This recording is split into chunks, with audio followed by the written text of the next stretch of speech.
শরীয়তপুরের বিভিন্ন স্থানে পোস্টার ঝুলিয়েছেন কার্যক্রম নিষিদ্ধ আওয়ামী লীগ ও নিষিদ্ধ সংগঠন ছাত্রলীগের নেতাকর্মীরা। পুরুষ কর্মীদের পাশাপাশি এবার নারী কর্মীদের মাঠে নামতে দেখা গেছে। ২০ জুন শরীয়তপুর সদর উপজেলা ও নড়িয়া উপজেলার বিভিন্ন স্থানে এই ঘটনা ঘটে। বিভিন্ন সরকারি বেসরকারি প্রতিষ্ঠানের দেয়ালে, অটোরিকশার পেছনে ও বৈদ্যুতিক খুঁটিতে পোস্টার লাগানোর এইসব ভিডিও সামাজিক যোগাযোগের মাধ্যমে ছড়িয়ে পড়েছে।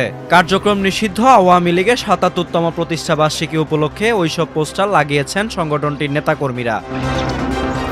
ছড়িয়ে পড়া ভিডিওতে দেখা যায় মাথায় হেলমেট পরে নড়িয়া সুরেশ্বর লঞ্চঘাট বাজার ও নৌ পুলিশ ফাঁড়ি দেয়ালে দেয়ালে পোস্টার লাগাচ্ছেন আওয়ামী লীগ ও ছাত্রলীগের নারী কর্মীরা। একই সময় তাদের সঙ্গে থাকা পুরুষ কর্মীরাও বেশ কয়েকটি অটোরিকশার পেছনে দলটির প্রতিষ্ঠাবার্ষিকীর ওই পোস্টার সাঁটিয়ে দেন।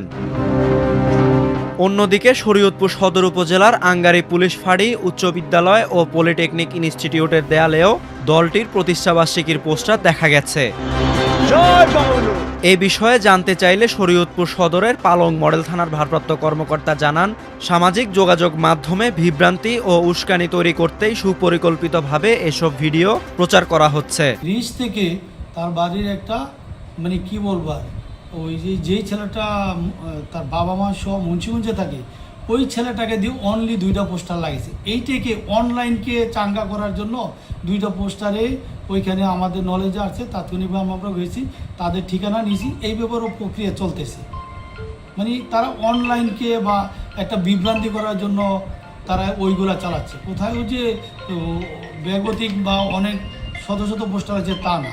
বেশ কিছুদিন ধরে শরীয়তপুরের বিভিন্ন স্থানে মিছিল করেছে কার্যক্রম নিষিদ্ধ সংগঠন আওয়ামী লীগ ও দলটির সহযোগী সংগঠনের নেতাকর্মীরা।